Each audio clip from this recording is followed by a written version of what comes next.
Assalamualaikum warahmatullahi wabarakatuh. Waalaikumsalam warahmatullahi wabarakatuh. Alhamdulillah wa syukurillah la ni'amillah wa ala alihi wa ashabihi wa man walah la hawla wa la quwwata illa billah. Amma ba'd, yang kami hormati Bapak-bapak jemaah Mushola Al-Falah yang dirahmati Allah. Seperti biasa sebelum taklim kita baca suratul Fatihah yang kita hadiahkan kepada guru-guru kita, kepada para pendiri Mushola Al-Falah dan kepada kita semua, serta kepada mu'alif dua kitab ini, Syekh Muhammad Nawawi Al-Bantani dan Syihabuddin Ahmad bin Hajar Al-Asqalani, serta penulis atau mu'alif kitab Al-Masjar Ar-Rabih Al-Hafidh Syarafuddin Dimyati. Ala hadhihi niyyah wa ala kulli niyyatin shadihah. Al-Fatihah. Bismillahirrahmanirrahim. Alhamdulillahirabbil alamin. Arrahmanir rahim. Maliki yaumiddin. Iyyaka na'budu wa iyyaka nasta'in. Ihdinas siratal mustaqim. Shiratal ladzina an'amta 'alaihim ghairil maghdubi 'alaihim waladdallin. Kita baca selawat terlebih dahulu. Maulaya sholli wa sallim daiman abada ala habibika khairil khalqi kullihim ya rabbi Mustafa balil maqasidana waghfir lana ya wasi'al karami wal habibul ladzi turja syafa'atuhu likulli haulin minal ahwali muqtahimi. Ini makalah yang ke berapa ini ya? 13. Kemarin sudah kita baca makalah yang ke 12 ya. 13. Sekarang makalah yang ke-13. Bismillahirrahmanirrahim.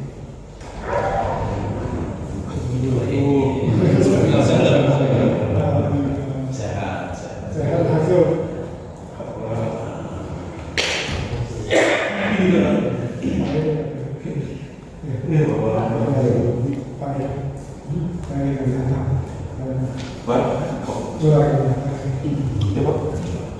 Depan sini Pak.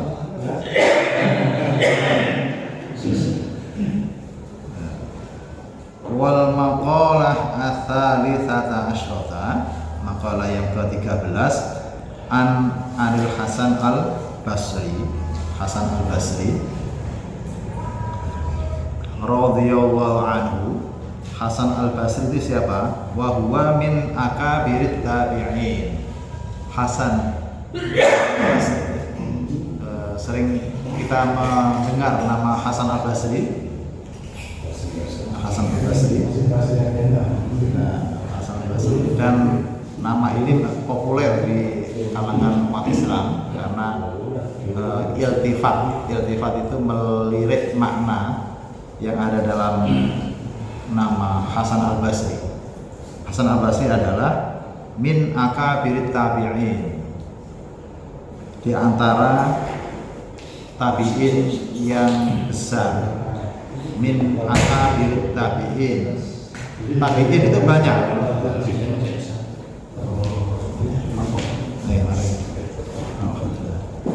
Jadi tabi'in itu banyak. Nah, di antara pembesar tabi'in, di antaranya adalah Hasan Al-Basri.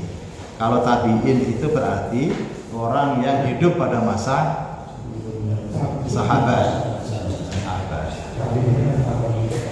Orang yang hidup pada masa sahabat. Nabi wafat, kemudian setelah Nabi namanya para sahabat. Para sahabat itu orang yang Islam, kemudian percaya dan melihat semasa pada masa Nabi. Nah, ketika Nabi wafat, maka orang-orang yang pernah sezaman dengan Nabi, walaupun hanya sekali melihat dan dia Islam, itu disebut sahabat.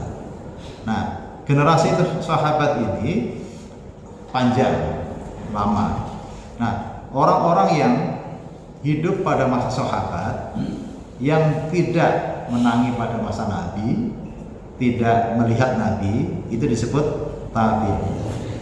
Nah, tabi'in itu banyak sekali. Nah, di antara tabi'in itu yang pembesar-pembesar tabi'in itu adalah Hasan Al-Basri. Artinya kurunnya itu dekat dengan Nabi. Orang yang baik adalah orang yang paling dekat masanya dengan Nabi. Nah, di antaranya adalah sahabat, kemudian setelah sahabat baru tabi'in. Nah, tabi'in di antaranya Hasan Al-Basri. Hasan Al-Basri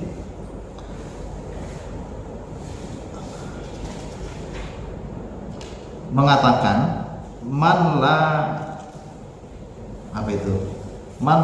adaba lahu la ilma lahu wa man la sabra lahu la dina lahu wa man la wara'a lahu la zulfa lahu. Man la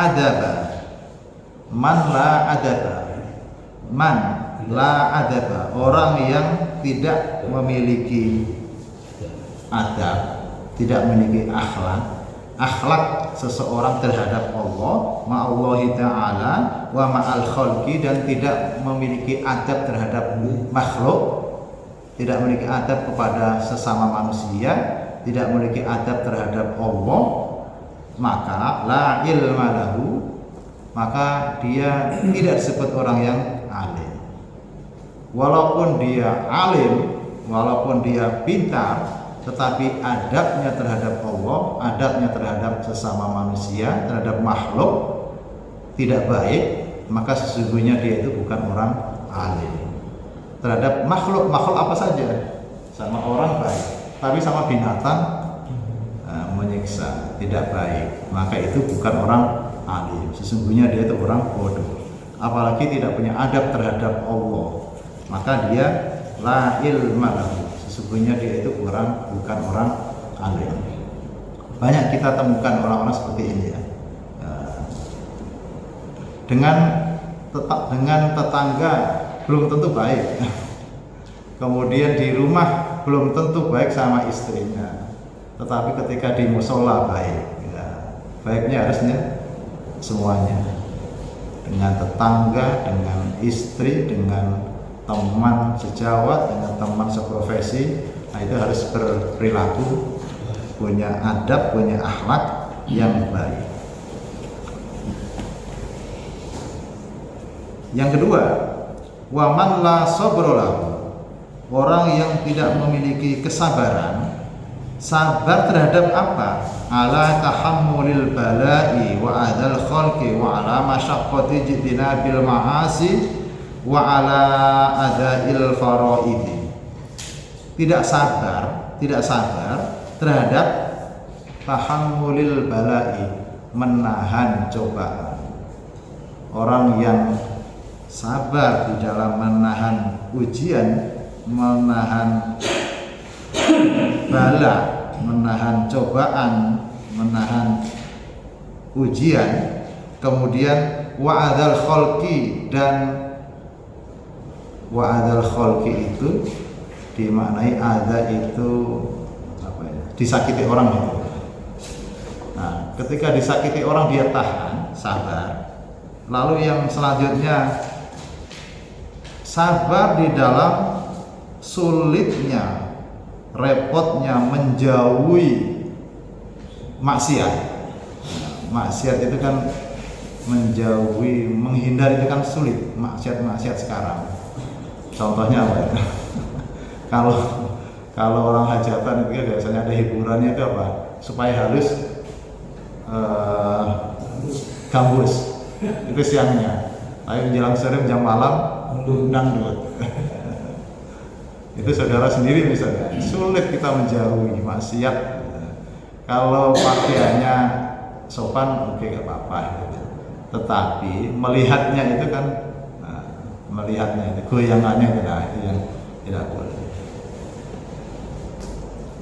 bahasanya agak Islami, gambus. Tetapi sudah makin malam itu biasanya berubah gambus menjadi dangdut. Pakaiannya sudah semakin terbuka, kemudian goyangannya. Nah, kita melihat itu sudah maksiat. Nah, menjauhi itu kan sulit. Nah, ketika kita mampu menjauhi maksiat-maksiat yang sulit itu dianggap dikategorikan sebagai orang yang sabar. Orang yang sabar di dalam menjauhi sulitnya maksiat yang sulit kita hindari maksudnya gitu. Karena nyata di hadapan kita. Yang ketiga, wa ala adail faraidi, sabar di dalam menunaikan kewajiban-kewajiban. Sholat jamaah itu kewajiban, sholat fardu kewajiban. Di dalam melaksanakan kewajiban, puasa kewajiban, kemudian haji kewajiban bagi yang mampu, puasa, lalu zakat itu kewajiban. Nah, ketika kita sabar di dalam melaksanakan kewajiban-kewajiban ini, ya, di dalam kewajiban-kewajiban ini harusnya kan dilaksanakan. Tetapi kalau kita tidak sabar melaksanakan itu, la dinalahu, maka sesungguhnya dia itu tidak beragama. Orang beragama harus sabar di dalam melaksanakan kewajiban, sabar di dalam menahan atau nanggung ujian. Ujian manusia itu diantaranya apa? Ujian pada dirinya, ujian pada hartanya, ujian pada keluarga, anak, famili. Contoh misalnya di dalam keluarga kita punya anak. Cobaan manusia itu adalah anak. Bukan hanya anak, cobaan dalam harta. Terutama nanti harta warisan, Pak. Harta warisan. Hampir saya lihat di mana-mana harta warisan itu menyebabkan apa? Nah, keributan di dalam keluarga. Sengketa. Contoh misalnya, ada seseorang punya istri, punya anak perempuan misalnya. Ketika meninggal, itu hartanya tidak habis, tidak boleh diwarisi hanya istri dan anaknya. Saudara yang meninggal itu mendapatkan bagian. Contoh misalnya, ada seseorang meninggal, misalnya yang perempuan misalnya, lalu meninggalkan seorang suami itu kan zaujun, kemudian meninggalkan tidak punya anak misalnya, atau punya anak tapi perempuan, bintun atau anak perempuan banyak. Kemudian dia punya saudara laki-laki. Bagian suami berapa? Kalau ada orang meninggal perempuan, yang ditinggal ada suami laki-laki kan. Nah, kalau suami ada anak, itu bagiannya berapa? Seperempat. Kalau anak perempuan berarti bagiannya setengah. Ya. Kalau laki-laki, saudara laki-laki berarti dia sisanya. Dia sisanya. Nah, maka bagiannya berapa? Seperempat. Ini 2 ya. Ya 2 ya. Nah, ini masih ada dapat 1. Jadi saudara laki-laki itu dapat. Suami itu mendapatkan seperempat. Kalau ada anak, kalau tidak anak dia setengah. Nah, ketika hartanya misalnya 4 miliar, nah, saudaranya dapat 1 miliar. Nah, ini kalau tidak paham, seolah-olah kan akan diwaris oleh keluarga inti, suami sama anak gitu. Padahal masih ada punya saudara laki-laki. Nah, yang lebih berat lagi kalau meninggal yang laki-laki, dia meninggalkan seorang istri. Kemudian anak perempuan misalnya. Kemudian ada saudara laki-laki. Nah, istri kalau ada anak dapat berapa? 1/8. Pinter itu. Kalau perempuan, anak perempuan berarti tetap setengah. Kalau saudara laki-laki berarti sisanya. Nah sisanya banyak nanti itu. Ini ada 8, ini 2 berarti 8. Ini dapat 1 bagian, ini 4 bagian. Sisanya berapa? 3 kan? Iya 3. Kalau meninggalkan harta 8 miliar, 8 miliar, anak perempuannya hanya separuh, 4 miliar. Nah, 4 miliar. Saudara laki-lakinya 3 miliar, istrinya hanya 1 miliar. Ribut. Ribut. Dia kan istrinya ribut.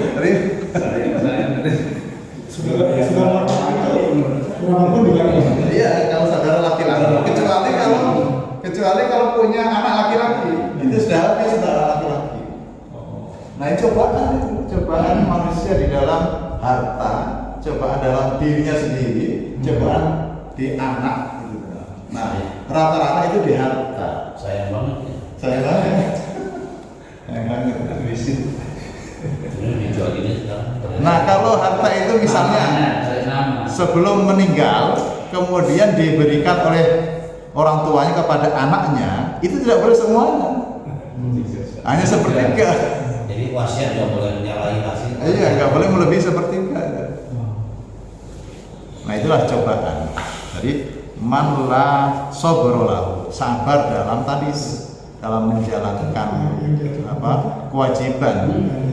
Nah, kalau cobaan di dalam diri kita berbaik sama orang itu agak mudah. Tapi ketika sudah menyangkut harta, nah ini cobaannya itu besar, terutama dalam warisan, di mana itu menimbulkan konflik di dalam keluarga.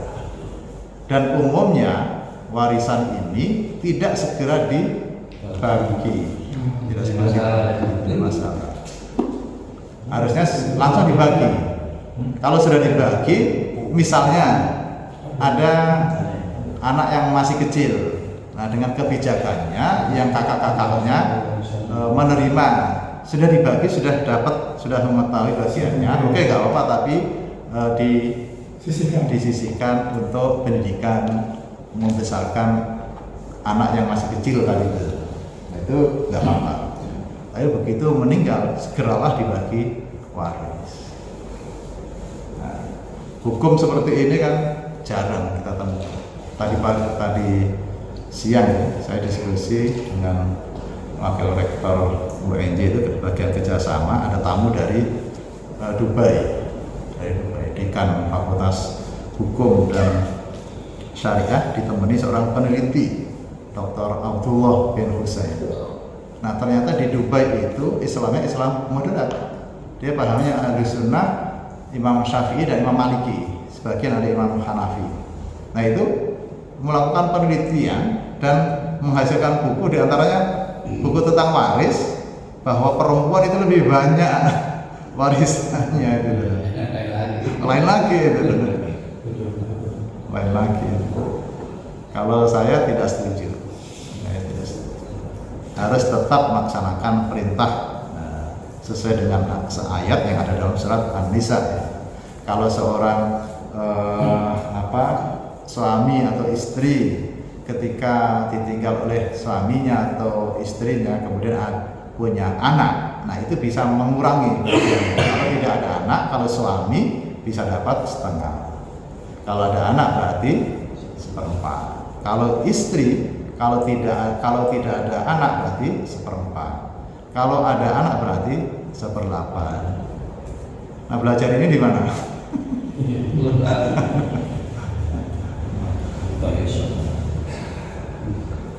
Kalau di Padang itu Pak, Gimana Pak?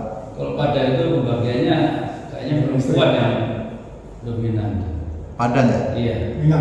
Oh tidak Pak, tidak. Kemarin ada mahasiswi saya S3, dia tentang membahas tentang sistem, kalau perempuan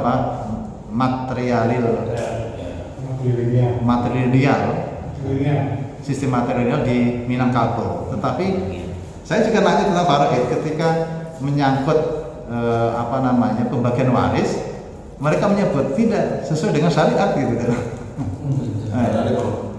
Ada pengecualian gitu. Kalau di perempuan pakai hukum adat, kalau laki pakai hukum Islam. Gitu. Enggak. Biasa gitu Pak. Di Padang itu kalau menyangkut warisan itu mengikuti syariat gitu. Mengikuti syariat. Yang laki-laki perempuan semua gitu. Tidak ada istilah yang perempuan nanti dapat bagian banyak kan gitu. Iya. Itu pandangan kita, tapi ternyata memang di daerah Minang itu tidak ada, tetap mengikuti syariat. Kecuali hal-hal lain, misalnya yang laki-laki itu dilamar ya. Kalau umumnya kita kan yang laki-laki melamar. Tetapi kalau di sana yang laki-laki yang melamar, tapi ketika menyangkut hukum waris tetap melaksanakannya berdasarkan hukum syariat.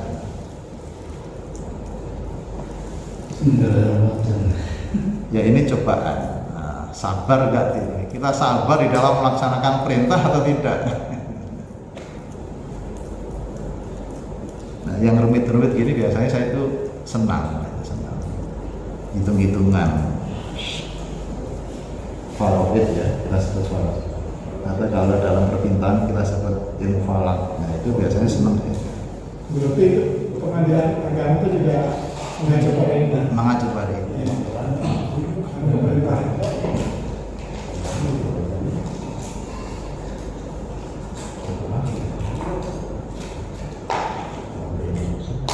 Kalau punya anak laki-laki, misalnya gitu ya, tetapi anak laki-lakinya ini meninggal, tapi punya anak laki-laki lagi, berarti cucu. Nah ini cucu juga dapat itu, posisinya hampir sama dengan saudara laki-laki. Jadi sisanya, tapi justru sisanya itu lebih banyak. Ini Pak Yusuf ini hati-hati. Pak Yusuf sekarang udah punya anak laki-laki.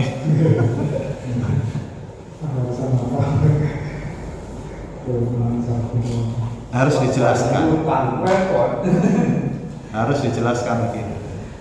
Jelaskan bahwa ini bagian istri atau suami, ini bagian anak sekian.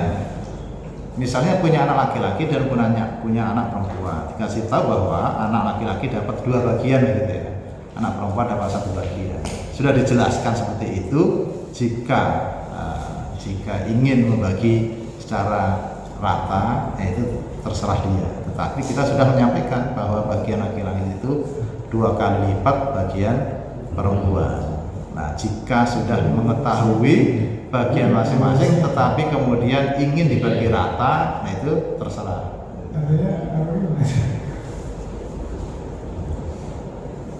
Dibagi itu kalau ada hartanya. Itu Pak, kalau itu kan duit lebih ya, kawan orang tua ya. Ya, itu kan dibagiin ya. Ya. Nah, kalau dia kuat bisa nggak ada utang lagi. Nah, yang saudara laki-laki menang juga nggak bisa. Ya, kalau si mayit, si jenazah tadi itu punya utang, dibayar dulu hutangnya. Baru sisanya dibagi. Baru dibagi. Kalau kurang Mungkin maksudnya apa? Kalau kurang nggak ada utang. Ya kalau pada kabur. Lebih banyak utangnya maksudnya. kalau ada hutang maka yang nanggung ya anak laki-laki, anak perempuan. Kalau nggak punya anak laki-laki ya termasuk saudara juga nanggung bersama-sama. Jadi kalau ada orang yang meninggal, utamakan dahulukan bayar hutang, bukan utamakan, didahulukan bayar hutangnya. Nah, kalau hutangnya sudah kebayar semua, baru sisanya. Kalau ada sisa, kalau tidak ada ya tidak ada yang dibagi kan.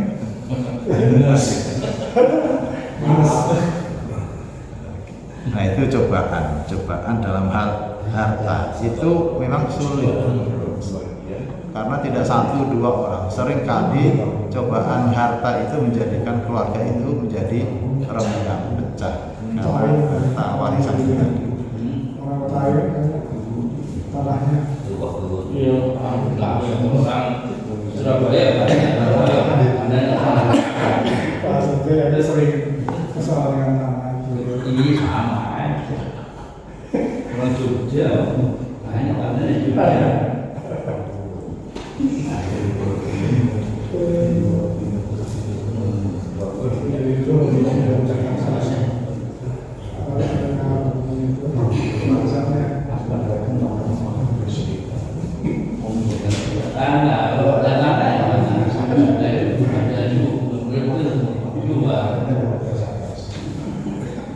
Jadi itu ya banyak hal yang harus kita sabar. Jadi sabar itu bukan hanya pada diri kita di dalam bergaul. Misalnya di dalam bergaul sering kita disakiti orang, nah itu harus menahan, harus sabar itu, harus sabar. Karena kalau kita melawan, terlihat bahwa kita itu gagah, kita pemberani, tapi sesungguhnya itu tidak. Itu tidak. Di dalam hubungan bertetangga, di dalam hubungan bermasyarakat, ya contoh kecil di lingkungan kita itu kan kita bisa melihat siapa-siapa yang sabar, bukan kalah ya, bukan kalah, tapi memang sabar itu memiliki posisi yang tinggi di hadapan Allah, memiliki posisi yang tinggi di hadapan Allah. Nanti saya baca beberapa hadis tentang sabar yang ada di buku ini. Selanjutnya, waman la waru'alahu la zulfalahu. Orang yang tidak menjaga, tidak bisa menjaga dari harta atau hal-hal yang diharamkan, dari hal-hal yang syubhat, la zulfalahu, maka dia tidak punya martabat di hadapan Allah. Karena itu yang syubhat, yang haram, apalagi haram ya, syubhat saja itu kita harus menghindari, apalagi yang haram. Nah, kalau itu kita tidak mampu, maka kita tidak punya posisi di hadapan Allah. Artinya kita, bahasa Jawa itu asor itu apa? Rendah di hadapan Allah.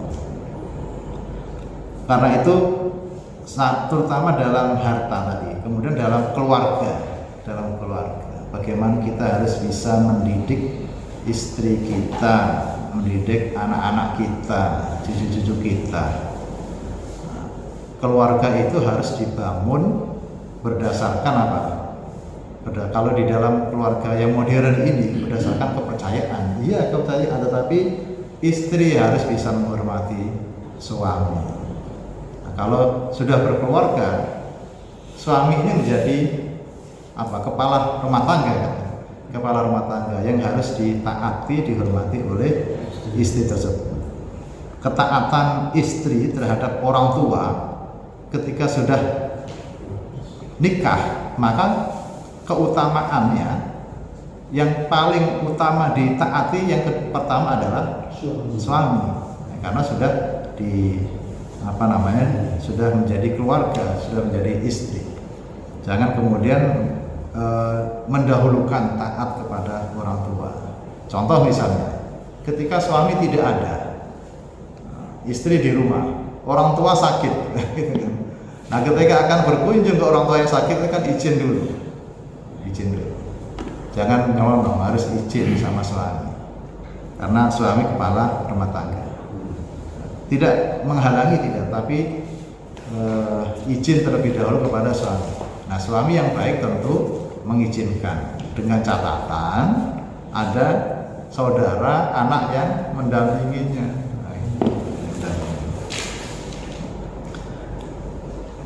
Ketika ayat turun tentang memperingatkan kepada sanak saudara, ya, wa anzir ashiratakal aqrabin, wahai Muhammad, berilah peringatan kepada keluarga terdekatmu. Nabi Muhammad itu kemudian berdoanya apa? Ya ma'syara Quraisy. Dia menyebut sukunya, kabilahnya, karena Nabi orang Quraisy, Arab Quraisy. Di Arab itu banyak suku, Pak. Suku Quraisy, suku Asad atau Bani Tamim, Bani Hudzail. Lebih banyak dari Indonesia. Bersuku-suku mereka itu. Dan setiap suku itu hidup mengelompok, Dari kelompok-kelompok ini biasanya pada masa dahulu itu selalu berpindah-pindah. Kenapa berpindah? Karena yang ditempati itu sudah tidak ada kehidupan, berupa airnya sudah tidak ada. Karena itu sering terjadi perang untuk memperebutkan air tersebut, karena itu sumber kehidupan, karena mereka hidup di gurun. Kalau tidak ada air, untuk apa mereka tinggal di situ? Karena itu ketika terjadi peperangan pada zaman Nabi, Utsman itu meninfakkan istilahnya, mewakafkan sumur, karena sumur itu sangat berharga. Bagaimana bisa keluar air itu kedalamannya sangat dalam. Nah, karena itu kalau orang biasa tidak punya sumur, sehingga jangan dibayangkan seperti di sini baru 10 meter keluar. Kalau di sana tanahnya tandus. Nah, seringnya mereka berpindah-pindah itu terjadi peperangan, memperebutkan tempat yang ada airnya itu. Nah, itu di antara suku yang paling kuat yang tinggal di tanah haram itu adalah suku Quraisy. Mereka sudah tidak berpatokan pada air, tapi mereka sudah berdagang. Nah, Mekah itu kota transit para saudagar. Transitnya dari mana? Kalau mereka dari Yaman ingin menjual barang dagangan ke Syam, sekarang Syria, itu biasanya transitnya di Mekah. Kemudian dari Syam atau Syria ke Yaman, itu transitnya di Mekah. Jadi kota singgah. Kalau di Asia Tenggara ini kan kota singgah mana? Nah, Singapura. Walaupun Singapura itu lebih barat ya, lebih barat kita. Seharusnya kan waktunya itu lebih cepat, lebih lambat dari kita ya. Misalnya sekarang di sini Isya, di sana harusnya kan belum. Nah, tetapi Singapura itu jamnya seperti Indonesia bagian tengah, lebih dahulu 1 jam. Kenapa itu? Karena terkait dengan politik ekonomi. Kalau politik ekonomi misalnya terkait dengan saham, Singapura itu lebih dahulu. Walaupun hanya 1 jam, itu keuntungannya bertriliun-triliun. Nah, karena itu ibu kota diantaranya alasan dipindah ke Kalimantan itu supaya waktunya sama dengan Singapura.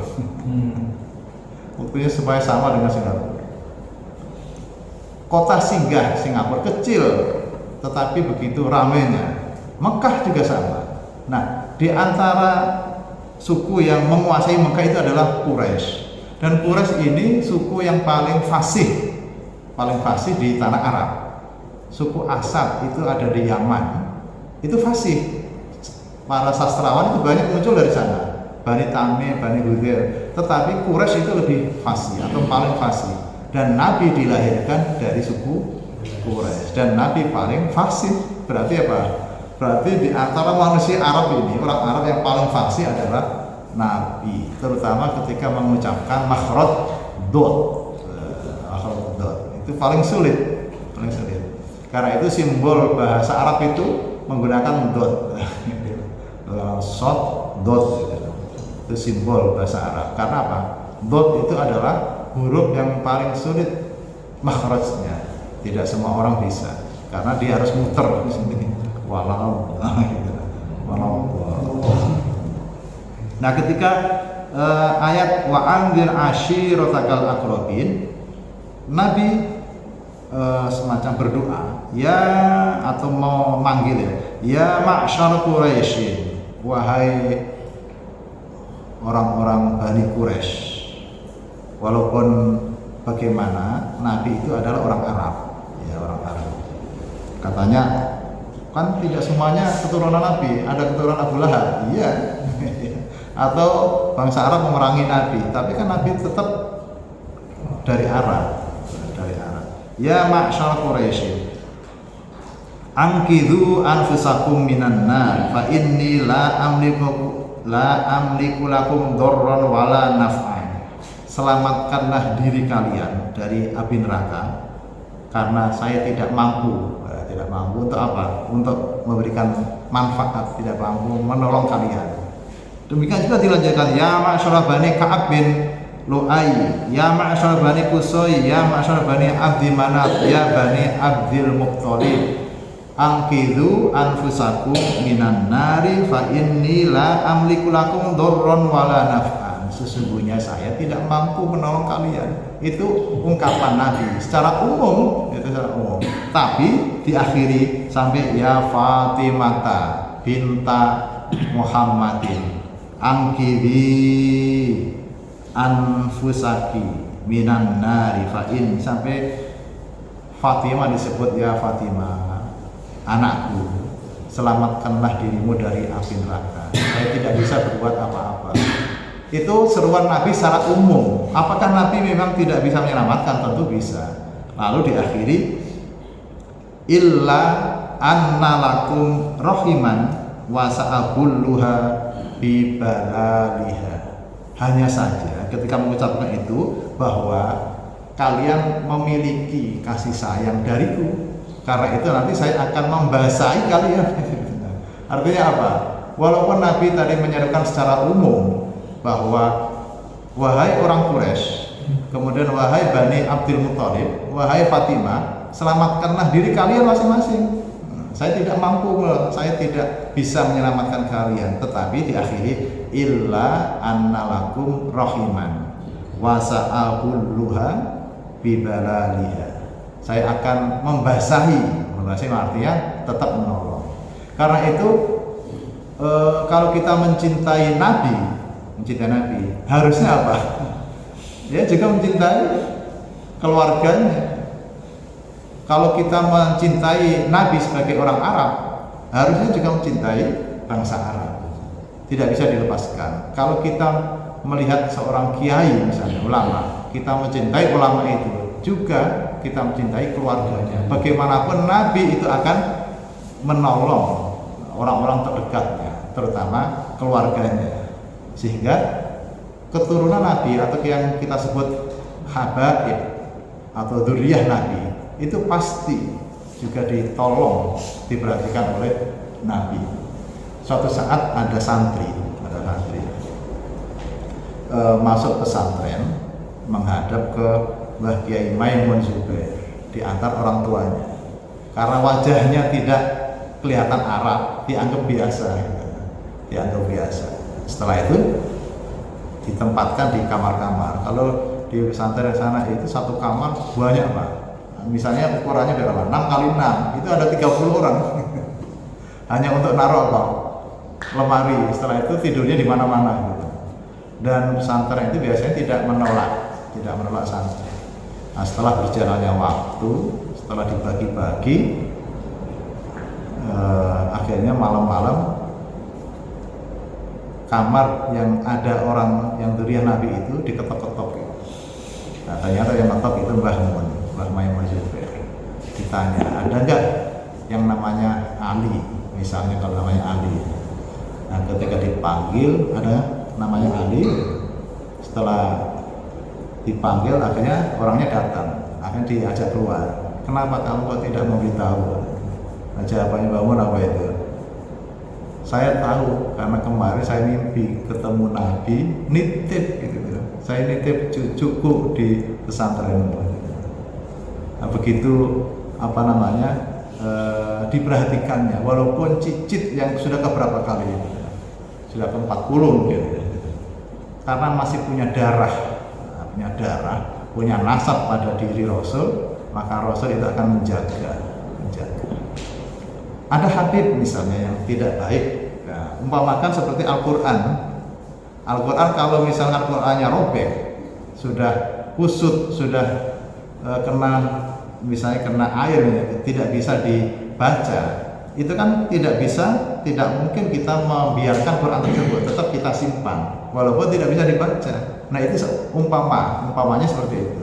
Habib atau keturunan Nabi itu bagaikan sobekan Al-Quran. Jika Habib itu tidak baik misalnya, tetap kita hormati dia sebagai keturunan Nabi. Apa yang disampaikan Nabi ini, walaupun Fatimah, walaupun Bani Abdul Muthalib, walaupun orang-orang Quraisy harus menyelamatkan diri masing-masing, tapi tetap Nabi itu akan memberikan cipratan basahnya, membasahi mereka itu dengan tujuan akan diberikan pertolongan.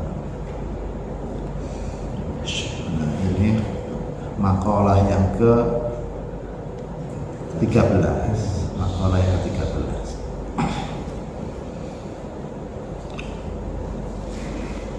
Kalau ada pertanyaan langsung ditanyakan aja Pak ya. Kalau Habib itu Pak, itu keturunannya keturunan orang Arab apa keturunan Nabi? Bagaimana Pak? Kalau Habib itu Habib. Nah, ada Habib. Nah, Habib ya. Habib itu keturunan Nabi. Nabi dari jalur Fatimah. Jalur Fatimah. Karena putra Nabi itu sudah wafat sebelum balik, sebelum dewasa. Artinya keturunan Nabi yang kita sebut sekarang Habib itu adalah keturunan Fatimah istri dari Ali. Dari Fatimah itulah kemudian nanti turun Hasan Husain. Nah, dari Hasan Husain itu nanti menurunkan. Iya. Kemudian ada yang dari Arab kemudian hijrah ke Yaman, kemudian hijrah ke Indonesia, nikah dengan orang Indonesia, tetap masih disebut Habib. Nah, kecuali kalau yang syarifahnya, yang perempuan, ya, yang perempuan. Kalau perempuan itu untuk menjaga nasabnya, yang perempuan itu harus nikah dengan sama-sama Habib. Tapi kalau dia nikah dengan orang ajam, orang lain, bukan orang keturunan Nabi, maka sudah putus zuriyahnya. Tidak disebut Habib lagi. Kalau di Condet itu banyak, di Pekalongan kemarin juga banyak. Ketika Jumatan kemarin ya, Jumatan di Masjid Agung, dilihat, oh ini banyak. Ternyata di sana memang ada perkampungan Arab. Kampung Arab. Orangnya ya tinggi, hidungnya mancung-mancung.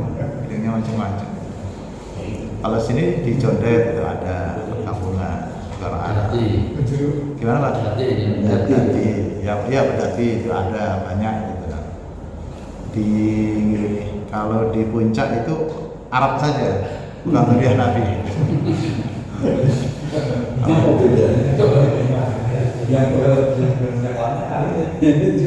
Dari memang iya kerjanya kalau di Jawa Timur itu di Surabaya, di Gresik dekat makam wali itu banyak orang-orang yang keturunan zuriyah Nabi.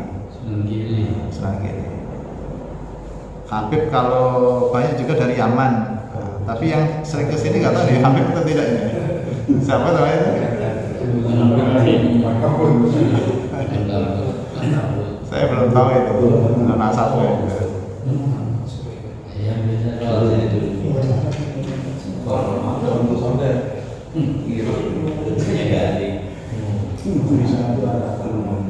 Kalau dia Yaman, yang beberapa kali sholat di sini itu Yaman. Ya panggilannya siapa itu Muhammad atau Pak? Nah kalau yang sering sholat di sini itu dagangnya kayu gaharu, minyak wangi. Itu mahal dari Kalimantan. Dia bisnisnya itu. Kalau di Condet biasanya parfum, minyak wangi. Kalau di puncak,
Susu.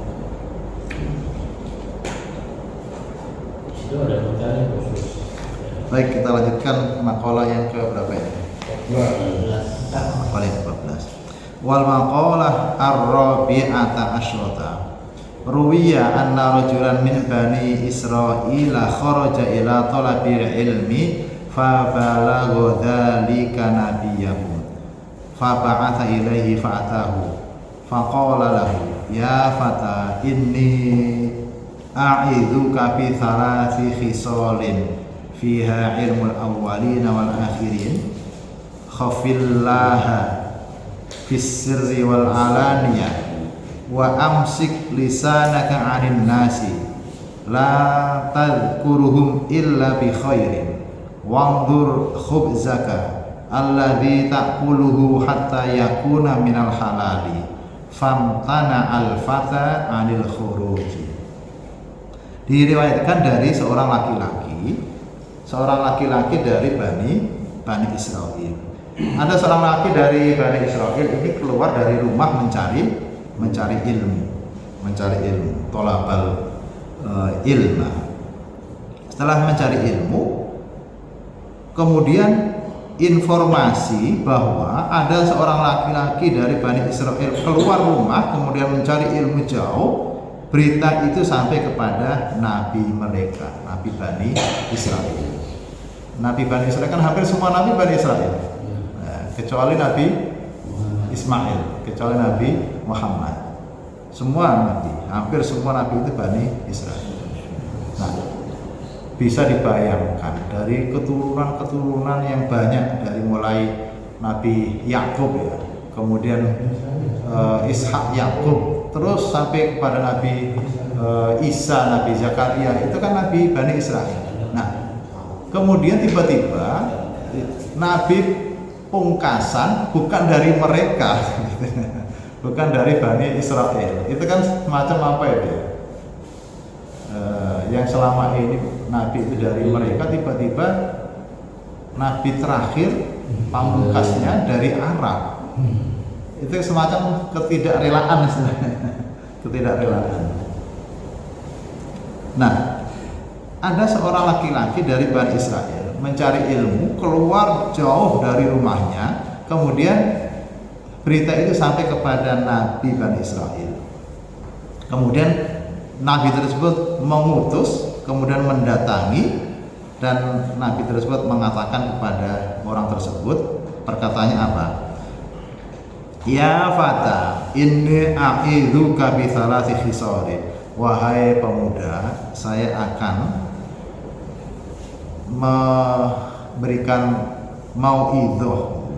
memberikan nasihat 3 hal. Nah, dalam menuntut ilmu, nasihat 3 hal. 3 hal apa?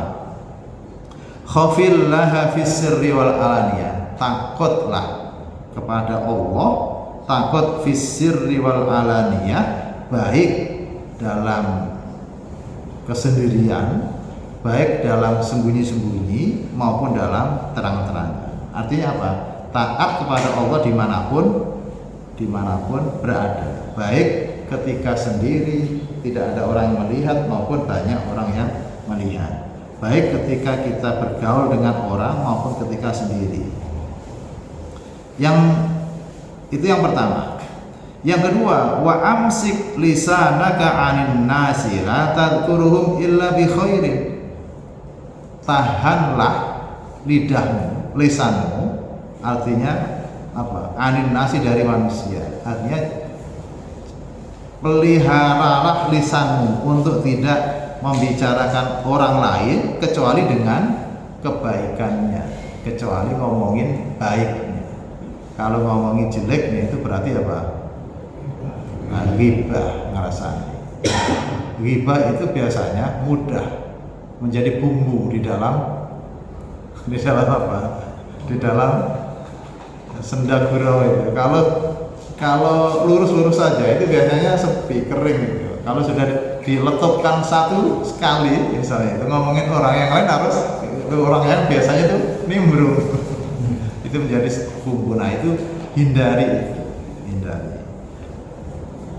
amsik apa tadi itu? Wa amsik lisanaka 'anil nasi la tadhkuruhum illa bi khairin. Kalau membicarakan kebaikannya bagus, tapi kalau kejelekannya jangan.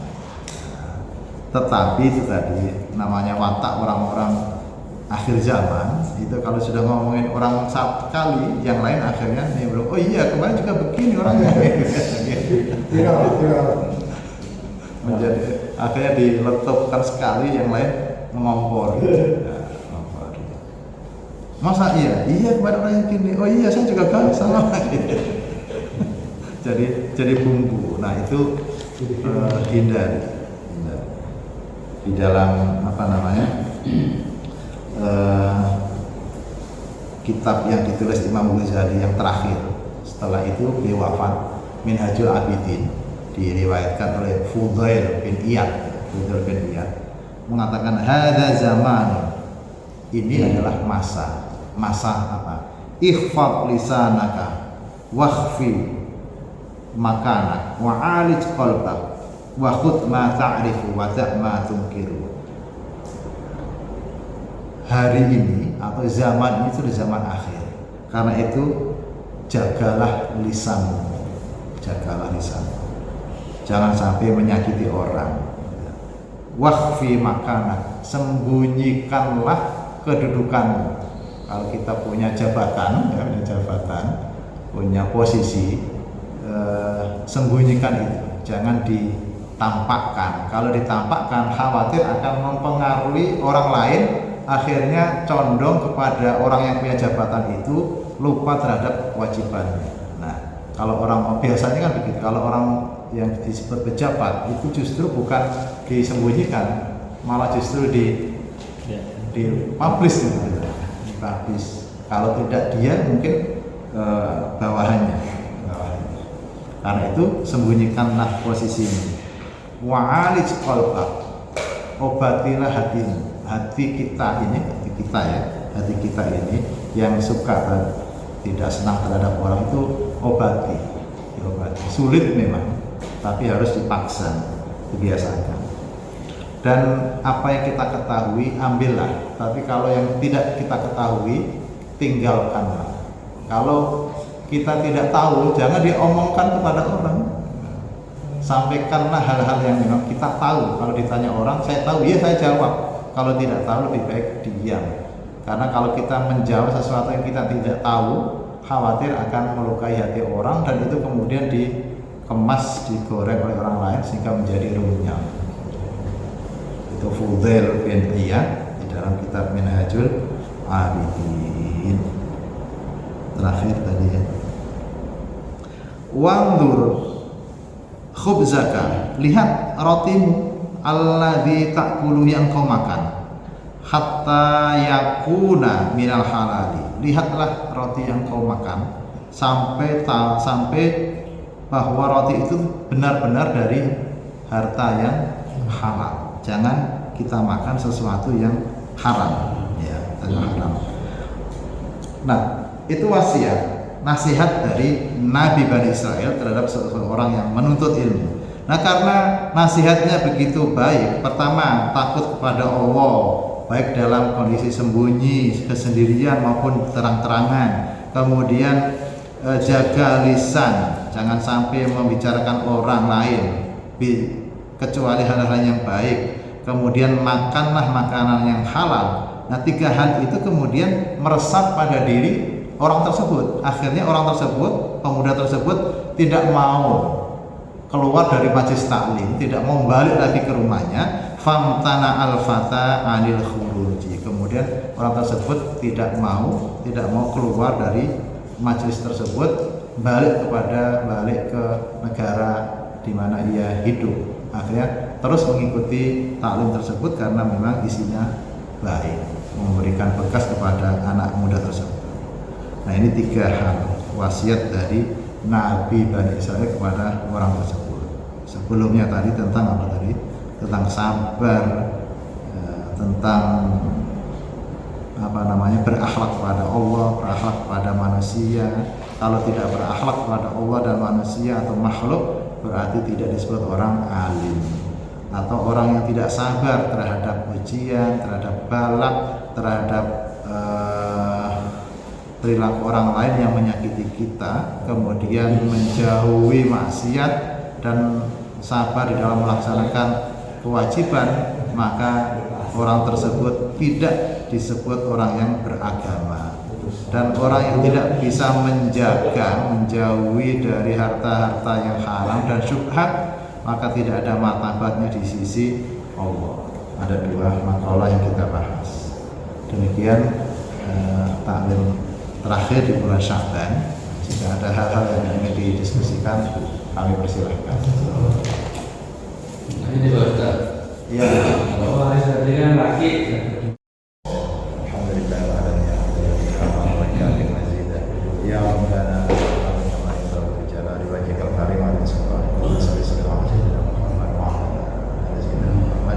Rabbana anfa'na bima 'allamtana rabbi 'allimna alladhi yanfa'una rabbi faqihna wa faqih ahlana wa qurbatil lana fi dinina ma ahlina qudri unsa wa tabarru fi wastur anta kunsatam Rabbana aslihna lana syukur wa akhirna bi ridha bi fadliyun wa qudi 'anna rabbana qawlatu yun qabla an ta'tiyana rusuluna wa rasulullah ila syamsufa mati haqqi ta'ala wa wafa bi kitabin fihi rinasi shifa wa 'ala al-kirami syurwa subhana rabbika rabbil izzati amma yasifun salamun 'alal mursalin walhamdulillahi rabbil alamin. Kurang-kurangnya mohon maaf jika ada hal-hal yang berkenan selama taklim